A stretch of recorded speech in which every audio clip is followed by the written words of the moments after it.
Hello students, good afternoon to all of you. Last class में हमने बाबर के बारे में पढ़ा था। बाबर के भारत पर विजय के कारण हमने जानने का प्रयास किया था और आज जो हम टॉपिक पढ़ेंगे वो है भारत पर बाबर के जो प्रारंभिक आक्रमण थे वो किस प्रकार से हुए। तो ये तो आप सब जानते हैं, ये पहले भी आपने पढ़ा भी होगा और हमने बताया भी है कि बाबर ने भारत पर 1526 में जो आक्रमण किया वो पानीपत की पहली लड़ाई के रूप में विख्यात है। लेकिन आप में से कम लोगों को पता होगा कि ऐसा नहीं कि ये बाबर का भारत पर पहली बार आक्रमण था। 1526 से पहले बाबर ने भारत पर 5 बार आक्रमण किए थे। 5 टाइम्स ही इन्वेडेड इंडिया। तो वो अपनी आत्मकथा में लिखता भी है कि 1504 में जब उसने काबुल पर विजय हासिल कर ली थी, जैसे मैंने आपको बताया कि बाबर ने जो उसको विरासत में राज्य मिला था, फरगना का राज्य, वो फरगना के राज्य का विस्तार करना चाहता था और समरकंद पर जीत हासिल करना चाहता था। लेकिन समरकंद उसके हाथ से जाता रहा और एक बार फरगना भी उसके हाथ से चला गया। तो जब फरगना और समरकंद दोनों से वो हाथ धो बैठा तो उसके बाद फिर उसने काबुल पर जीत हासिल की 1504 ईस्वी में। तो वो लिखता है कि 1504 ईस्वी में काबुल पर जीत हासिल करने के बाद फिर उसने भारत विजय का या हिंदुस्तान की विजय का अपने मन में संकल्प कर लिया था। लेकिन उसको कई वर्ष लगे भारत पर अल्टीमेटली अधिकार करने में। ऐसा नहीं कि पानीपत 1526 में आया, पानीपत की लड़ाई लड़ी और वो जीत गया।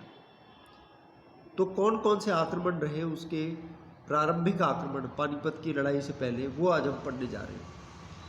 तो बाबर का जो पहला आक्रमण हुआ भारत पर वो बात है 1519 की, कि जब उसने भारत की ओर कूच किया। उसकी बहन खानज़दा बेगम ने भी उसे सलाह दी और इसकी जो नानी थी एहसान दौलत बेगम, उनका दोनों का बहुत ज़्यादा प्रभाव था। हालांकि उसकी जो बाबर की जो माँ थी कुतुब निगार खानम, वो इतना राजनीति में जो है हिस्सेदारी उसकी नहीं होती थी। उसकी बहन और उसके जो नानी थी एहसान दौलत बेगम और उसकी बहन खानज़दा बेगम, उनका बहुत प्रभाव रहा बाबर के ऊपर। तो सर्वप्रथम तो बाबर ने जब कूच किया भारत की ओर तो मार्ग में पड़ने वाली कुछ जातियां होती थी, जैसे एक यूसुफ जाही जाति थी, तो उस उपद्रवी जाति को उसने पराजित किया और उसने फिर बाजौर पर आक्रमण कर दिया। बाजौर नामक स्थान पर आक्रमण कर दिया और 3000 लोगों को उसने मौत के घाट उतार दिया और उस पर फिर अधिकार भी कर लिया। वहीं उसने यूसुफ जाही सरदार की एक लड़की से विवाह भी किया। बाजौर को पर अधिकार करने के पश्चात फिर उसने झेलम नदी के तट पर एक स्थान था जिसका नाम था भेरा। भेरा पर उसने अधिकार कर लिया बिना किसी विरोध के। और अपनी आत्मकथा में यानी तुज़ के बाबरी में वो लिखता है कि ये जो क्षेत्र जिस पर उसने अधिकार किया था, ये क्षेत्र कभी तैमूरी साम्राज्य का हिस्सा हुआ करते थे। They were once the part of the Timurid empire. Timur, मैंने आपको बताया कि उसके जो पिता थे उमर शेख मिर्ज़ा, वो तैमूरी वंश से संबंधित थे। यानी तैमूर लंग जो एक आक्रमणकारी था जिसने भारत पर आक्रमण किया था, और वो लिखता है कि जिस क्षेत्र पर उसने प्रारंभ में आक्रमण किया वो वास्तव में तैमूरी साम्राज्य का अंग हुआ करते थे। तो उसका जो पहला आक्रमण हुआ भारत पर वो 1519 में हुआ।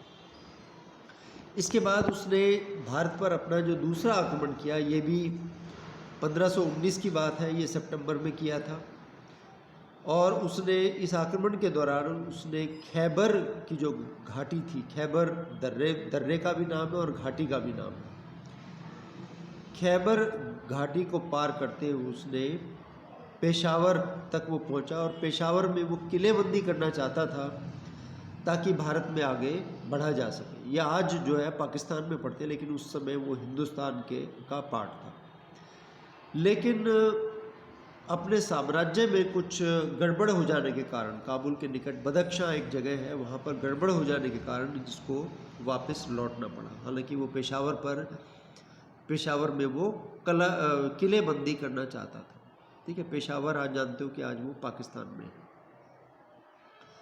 फिर बाबर का जो तीसरा आक्रमण हुआ वो 1520 में हुआ और बाजौर और भेरा पर अधिकार करते हुए वो सियालकोट की ओर बढ़ा। सियालकोट भी मॉडर्न पाकिस्तान में है। सियालकोट की जनता ने बाबर की अधीनता स्वीकार कर ली। इसके पश्चात बाबर लाहौर की ओर बढ़ा, लेकिन सैदपुर के लोगों ने उसका डटकर विरोध किया।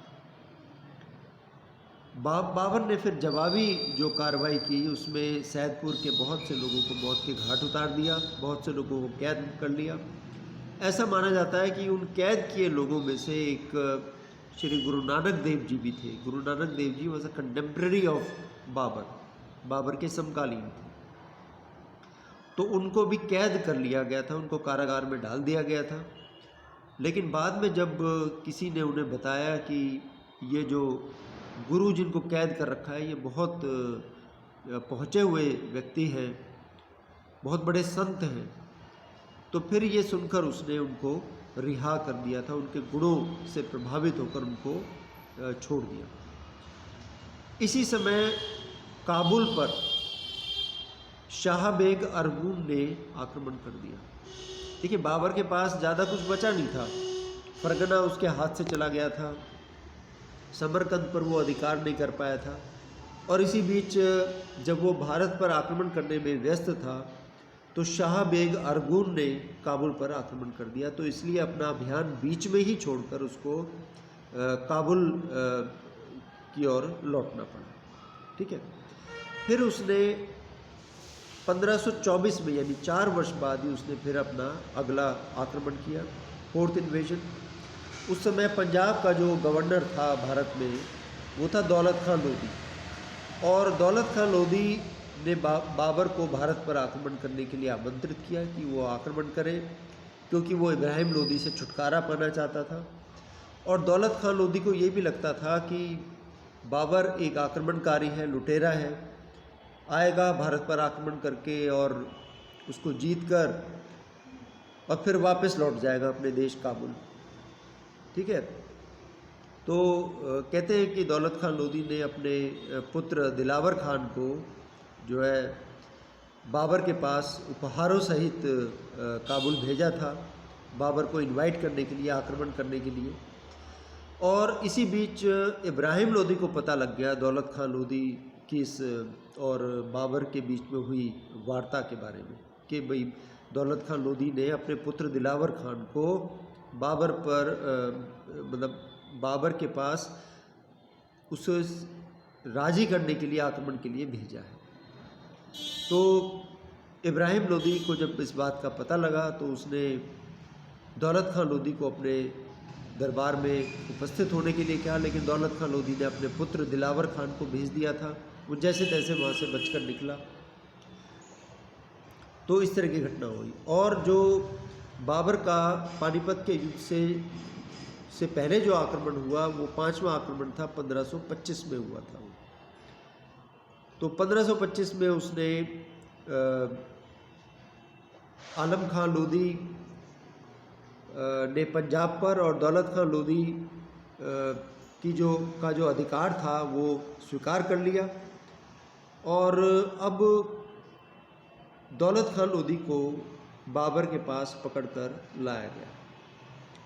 और कहते हैं कि दौलत खां लोधी अपने इस जो उसने गद्दारी की थी इब्राहिम लोधी से, उसने वो स्वीकार की, उसने माफ़ी मांगी और उसके बाद इब्राहिम लोधी ने उसे छोड़ दिया, लेकिन बाद में फिर उसकी मृत्यु हो गई।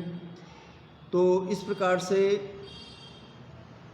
बाबर ने जब भारत पर आक्रमण किया, पानीपत के युद्ध से पहले उसने 1519 से लेकर 1525 तक जो है 5 आक्रमण किए। पहला 1519 में, दूसरा भी 1519 में हुआ, तीसरा 1520 में, चौथा 1524 में और पांचवा 1525 में।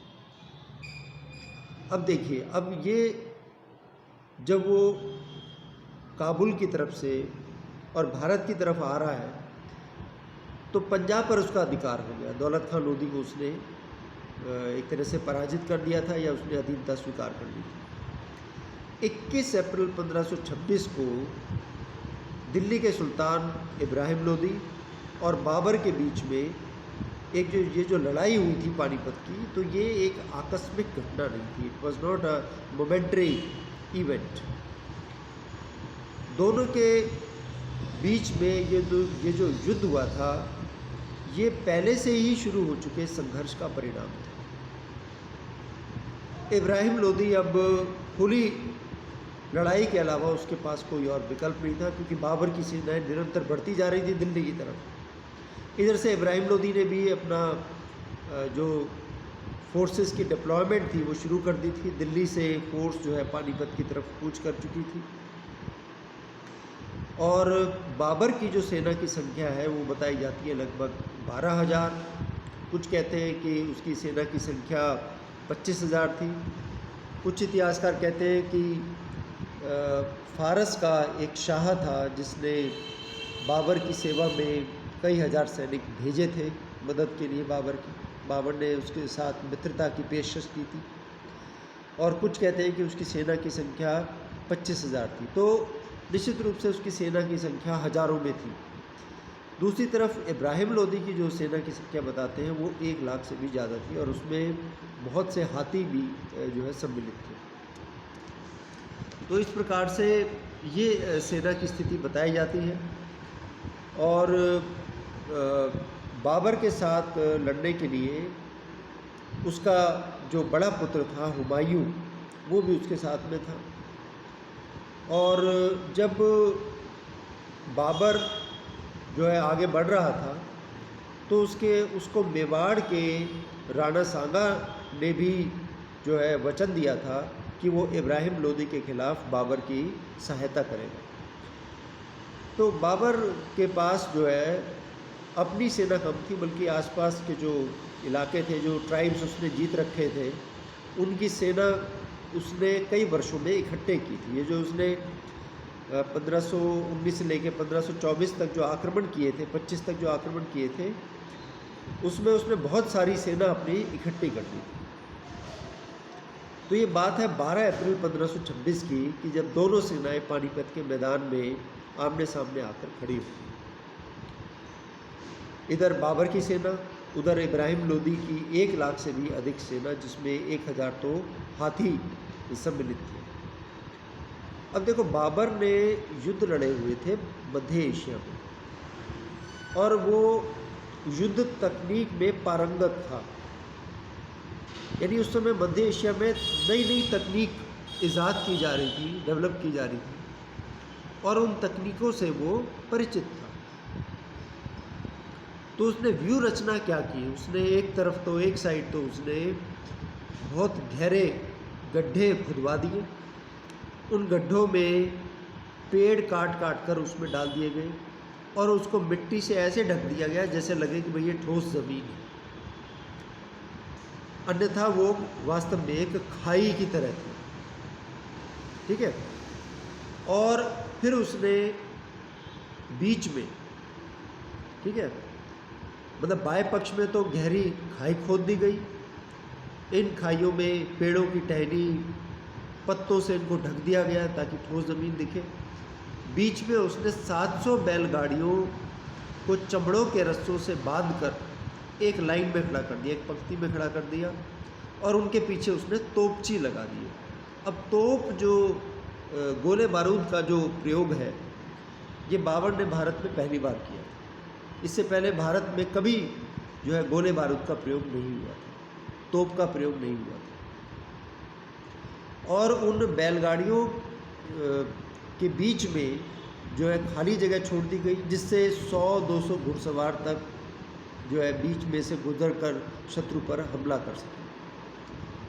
दाएं केंद्र और बाएं केंद्र में उस्ताद अली और मुस्तफ़ा नामक 2 तोपची खड़े कर दिए गए तोपखानों के साथ। और इनके पीछे होती थी एक पार्टी, तुलुगमा पार्टी। तुलुगमा पार्टी ऐसी एक तकनीक होती थी, तुलुगमा युद्ध पद्धति कहा जाता है, जिसमें शत्रु को एक और भगाया जाता था और फिर उसको चारों ओर से घेर लिया जाता था। ठीक है, कुछ रिज़र्व पार्टी इकट्ठी कर दी गई कि जैसे एक टुकड़ी मान लो सेना से लड़ रही है और वो लड़ते लड़ते थक गई है, तो जो रिज़र्व सेना है वो अचानक आक्रमण करती है, क्योंकि वो पहले लड़ी नहीं होती, दे आर स्टिल फ्रेश। तो जो फ्रेश टुकड़ी आक्रमण करती है तो उसके जीत के चांसेस ज़्यादा हो जाते हैं।